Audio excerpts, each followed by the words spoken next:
guys. Today we'll be traveling 50 million years from now to North America, Great Plains.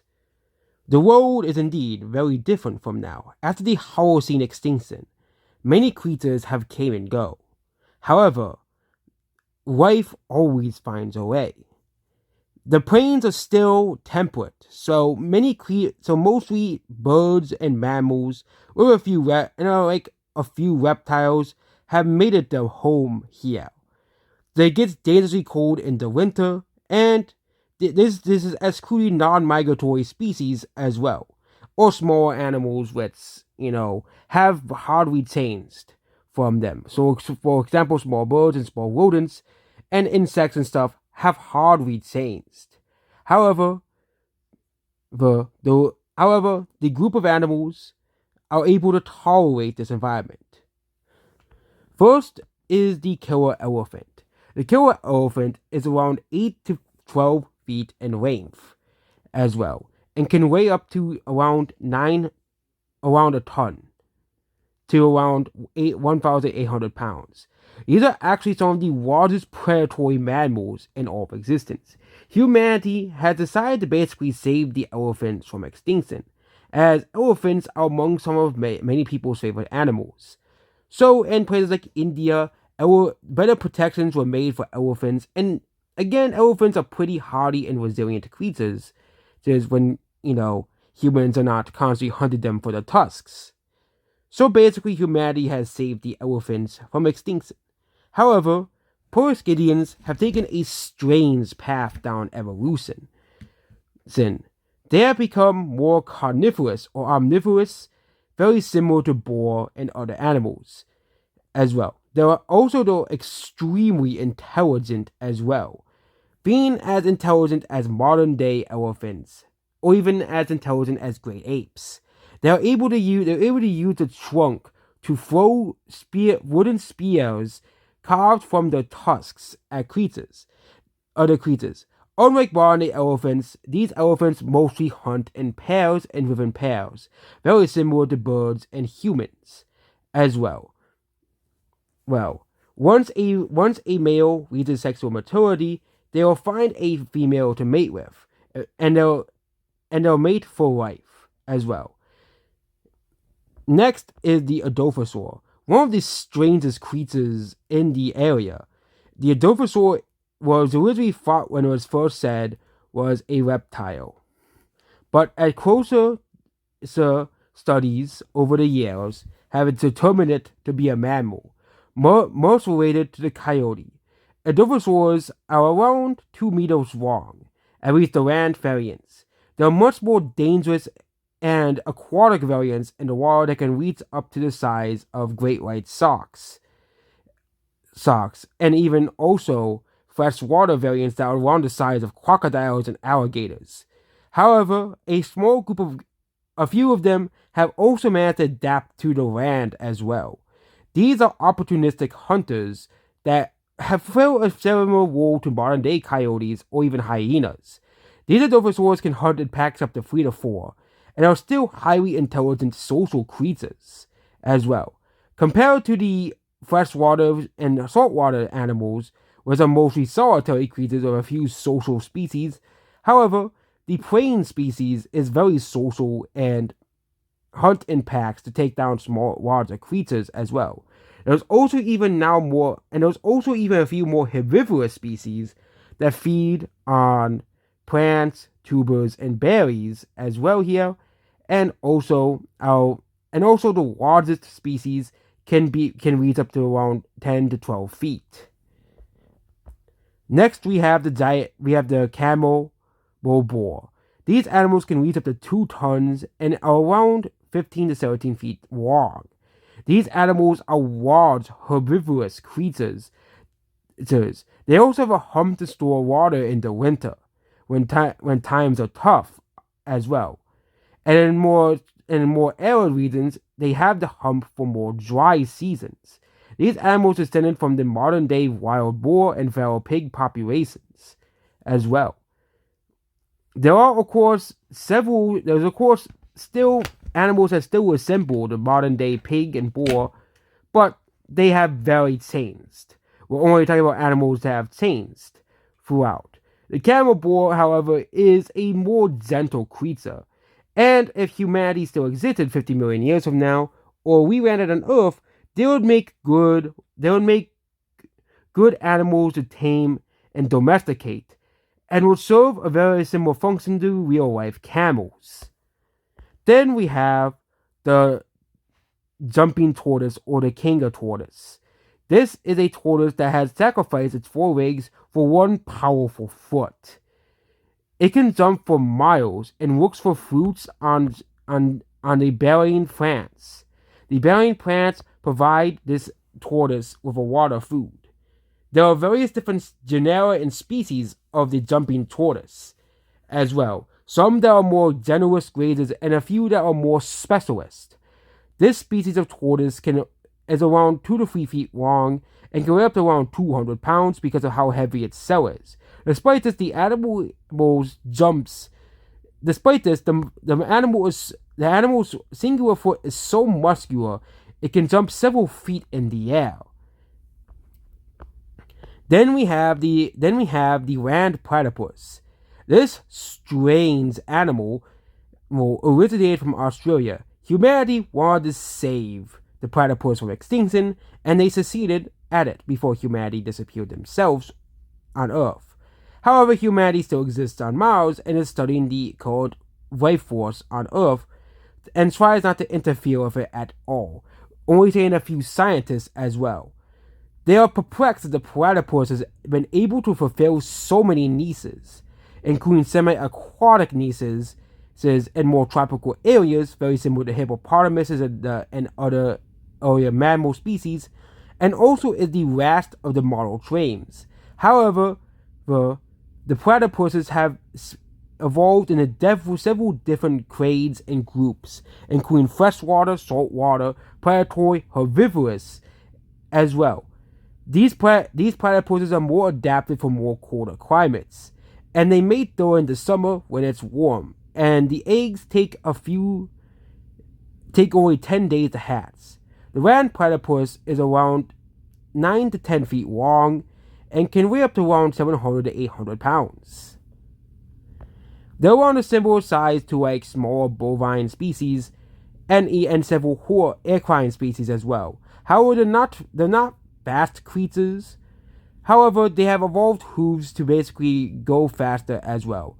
Also, the beaks have a powerful bite, which makes it even hard for predators to deal with.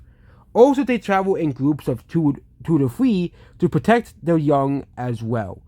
Well, usually, mostly groups of females, 2 to 3 females, with one male being the head leader as well. Next is the Giga rabbit. Oh, I forgot the color in the rabbit's eyes. Oops, sorry. The Giga rabbit is a large creature. They descended from small ancestors. However, very similar to the camel boar, the Giga rabbit is one of the main grazers of the plains. With the exception of the bison, the rabbits and lagomorphs have basically taken over as one of the largest animals on the Great Plains.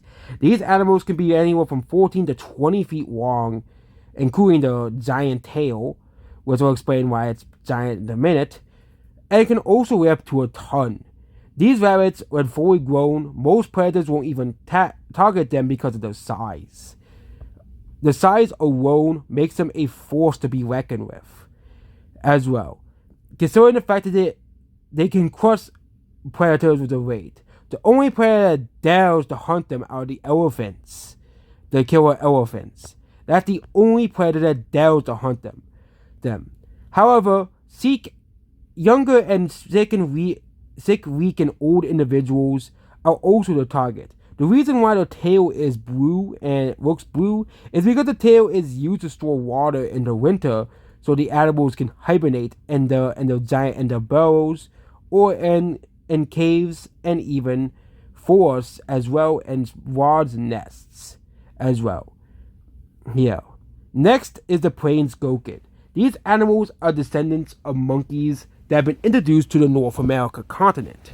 Humans have tried to eradicate the macaque monkeys in North America, but failed at all costs.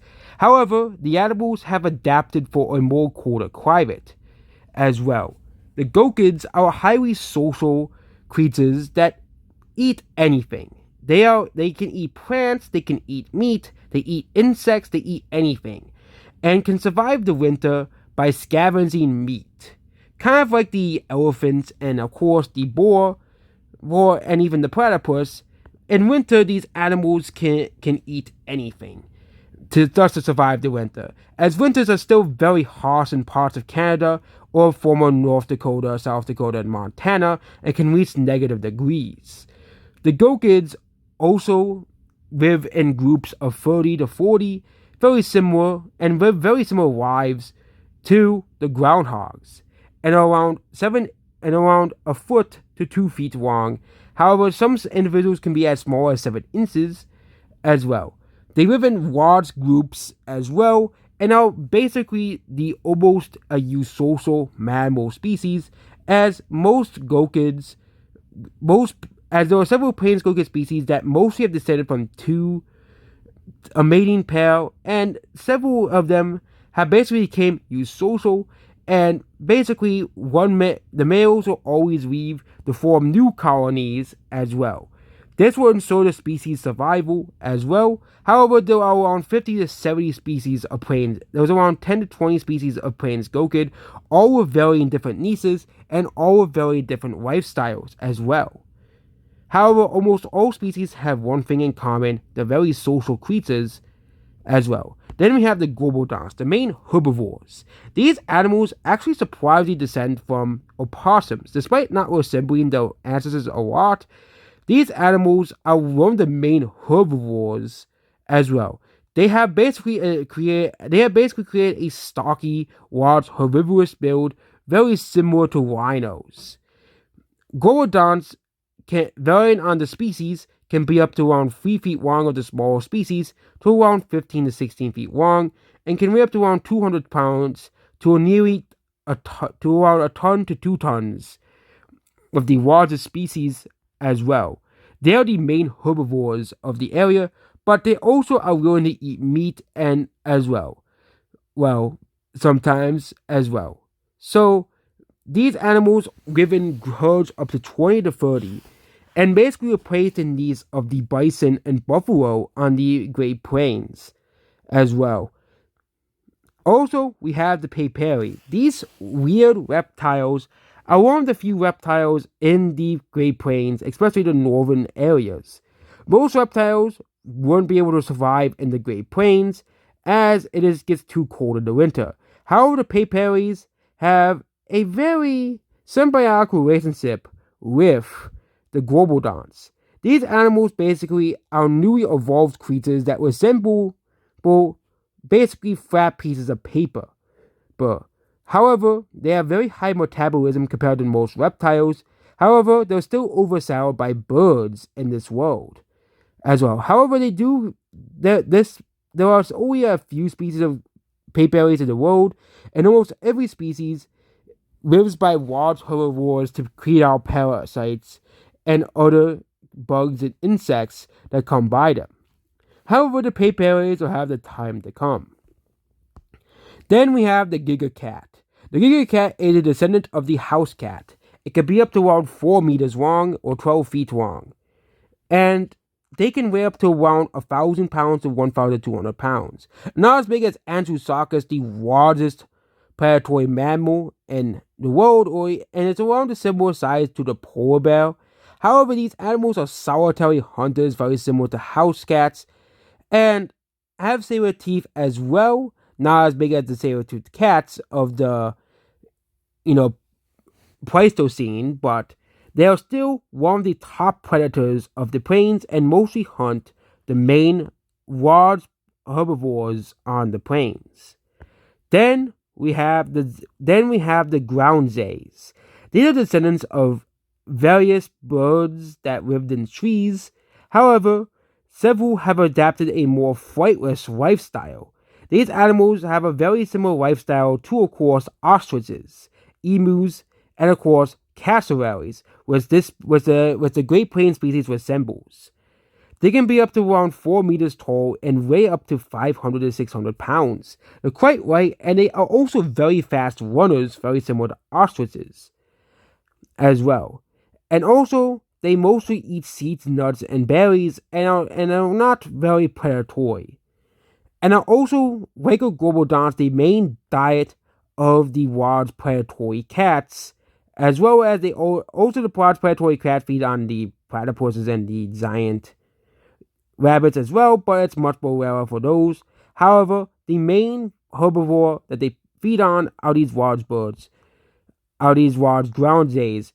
Ground jays also mate for life, so they have one baby every year, like terror birds and some birds do. However, very similar to barn birds, one will stay back to basically guard the egg and baby. However, and the other one will go and eat plants and bring them back for the baby bird. They can have a baby every 4 months as well, and it takes only 4 months for the baby to grow up, which means they can have literally 3 babies a year. However, they only have 2 babies a year because it's extremely hard to raise a baby in winter. And we have one of the strangest creatures. We have the plains crab. These animals are around 2 feet long, and they are the newest, with the elephants, they're the newest creatures to the list, as crabs have finally adapted for a more colder climate as well. Land crabs have basically, moved on to North America from Australia. These animals have evolved in Australia to fill many of the vacant niches. However, the North American prairie crab mostly feeds on insects and also feeds on carrion in winter, as insects are unavailable. They don't really feed on any big animals, as they really can't. They're small crabs. Also, they live in massive colonies, up to 100 crabs as well. And they also gather in the millions in the mating season, very similar to the Christmas Island crabs as well. These crabs also weigh around 30 to 40 pounds as well. Very lightweight creatures. Then we have the porc-aquila. The porc-aquila is one of the smallest creatures on the list. It's actually a descendant of the hedgehog. These creatures actually outcompeted the porcupines and are actually the smallest creatures on the list. Around 8 to 12 inches long, and can weigh up to around 20 to 30 pounds, or 10 to 20 pounds as well. These animals would actually make perfect pets, as they do listen to the owners quite frequently on miles, as a few scientists grabbed a few from the native habitat, bred them, and now there's even a domestic variant as well. They actually developed quills to defend themselves from many predators. So most predators will not think of eating them, as the quills are poisonous, with the exception of one large predator that we'll get to later. Then we have the giga rat. These animals are the main primary herbivores, and are in contention for the largest mammal of all time. Very similar, it's in contention with Paracephalium and, of course, Paleoxodon for the largest mammal ever. These animals can be around 30 to 45 feet, including the tail, and can weigh up to around 20 to 25 tons. Most predators will not, even the large giant predatory elephants, will not even think of hunting these giant rats. Also, the giga rats are also extremely intelligent as well, and they live and grew in herds of up to 12 and live very similar to elephants as well, with a matriarch leading the group as well, and of course the patriarch, which is the lead male of the group, is at the end of the pack, making sure the herd is okay. These animals basically feed on all sorts of plants, berries, and nuts and fruits, anything they can get the mouths on. Then we have the spiked tail. This is a strange. Oh, we forgot to call in the tails. This is supposed to be like the tails. The spike. So during the Mesozoic, there was a strange creature called Stegosaurus who developed Thagomises. However, it's very strange that the Thagomises have never really appeared since then. However, 50 million years from now, The descendants of gray wolves of all creatures.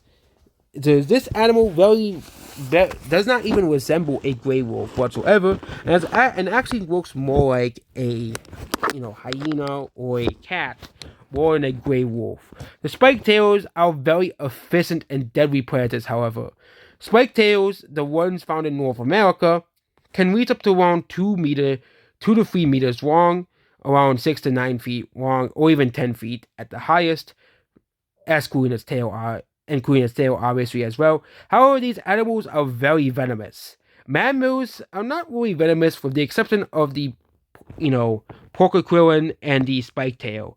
The spike tails have the spikes, which are very, very venomous. And also very similar to the elephants, where the tusks can grow back because they can use them for hunting. The spikes on the spike tails can grow back, unlike, human bones, which cannot as well. These animals are very dangerous to their pheasant hunters, and they hunt mostly alone. However, they hunt using their tails, as the bite force is very weak compared to actual modern day wolves. And also, they don't live in packs like wolves anymore either. They're mostly solitary hunters as well. Then we have the night stalkers. These animals are actually not eagles or hawks. They are actually relatives of South American parrots that were brought here into Florida. These animals have basically adapted a very similar lifestyle to hawks and eagles. These animals have a wingspan of around 12 to 14 feet long, and these animals weigh up to around 150 pounds as well. These animals mostly hunt at night, and in the day they mostly sleep in the nests and rest disturbed.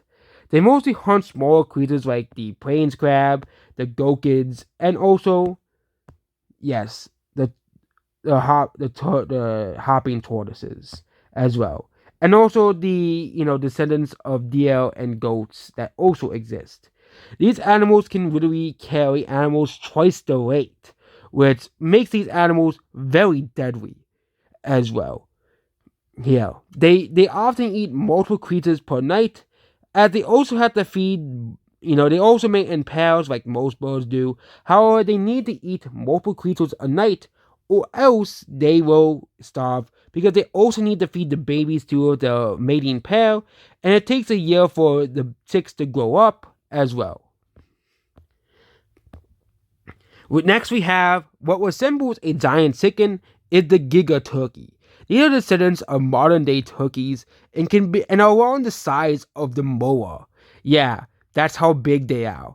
They are large herbivores that mostly feed on grasses and, of course, berries and, of course, fruits. These giant these giga turkeys or giant turkeys, they are around 15 to 16 feet long and can weigh up to a ton. Most predators don't even think, with the exception of, I think, the spike tail and the giant elephants. For example, the giant cats do not really think of feeding on these creatures, as they are not really worth hunting. The giant turkeys also cannot fly, and they're mostly flightless, but they're so large as well, and they even adopted sauropod as tactics. They were instead of watching after the eggs, they can weigh up to around 100 eggs, and they'll bury the eggs, and the birds hatched developed right away. Chicks, mostly younger giga turkeys, mostly live in the grasses in the summer and take around 2 months to reach the size of a normal turkey. And actually, the species actually fills many niches in the food chain. Younger individuals are mostly insectivores, meanwhile more grown-up species mostly eat grass and other creatures as well. And small creatures, and basically berries and nuts and fruits as well. These animals are mostly docile and are aggressive only when a predator is near. Then we have the deer mouse. No, they do not have antlers. These animals have basically replaced deer and pronghorn on the Great Plains. These animals are around 3 to 6 feet long and are very much like the white-tailed deer, and are one of the main herbivores and main food sources of many predators as well.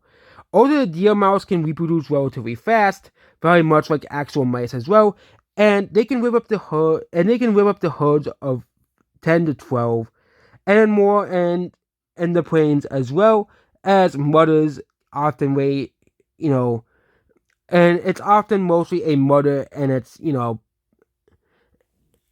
its pups, basically, the baby mice and younger deer mouse as well here. And basically they are mostly herbivores, but they sometimes scavenge off of carcasses, but that's mostly it. Then we have the setter. This is a strange animal that is a descendant of the sheep. Yeah, humans have left sheep on the area, but sheep had to evolve very strange methods of survival. Very similar to the spike tails, the setter has evolved giant phagomises on its tail. However, unlike with elephants, where it's made of ivory and bone, these are mostly made of keratin, which can regenerate as well. They mostly use these sphagomises as battering rams in mating, which the wool actually is used to protect them from these battles. These animals can be around 6 to 9 feet long and can weigh around 400 to 600 pounds as well. Also, the wool kind of serves as armor, as the wool is actually pretty hard as well, and also helps them insulate them during the winter. They mostly eat on grasses and stuff, and are mostly primary grazers. Then we have the Tuscan, or the Proto-Tuscan. These animals in the future will inherit the earth. However, they are mostly goat-like animals that do not really have horns. Instead of having horns, they have large tusks, small tusks forming out of them. These animals are around 2 to 4 feet long and can weigh up to around 100 to 200 pounds, as well, depending on the species. As well, they are also the main food source of many predators alongside the rat mouse. And of course, we have the rat species. This is the red deer. This is the last descendant of elk, and of course, white-tailed deer. Also forgot to fill in the spots. They're supposed to be yellow, but these are like the deer kind are on verge of extinction. Yes, one of the most successful group of mammals in the Holocene period is on the group of extinction, and the red-nosed deer, which is a reference to Rudolph the Red-Nosed Reindeer, is one of the last species left of a massive order. There are only 2 species left. There's the Arctic one, which actually has a red nose, and of course a grasslands version as well. These species have mostly adapted to eating grasses, lichens, and berries and stuff, and are very numerous and common across North America. And yeah, that is it about the ecosystem, with the top predators being a giant parrot, a wolf that resembles a stegosaurus, a coyote that doesn't resemble a coyote, and of course a predatory elephant, and of course a giant cat, and of course a giant predatory, parrot as well. With the largest animal being on the plains is of course the giant gigaton rat. And that's what this video here. And yeah, sorry that my drawing skills are not that good. Goodbye.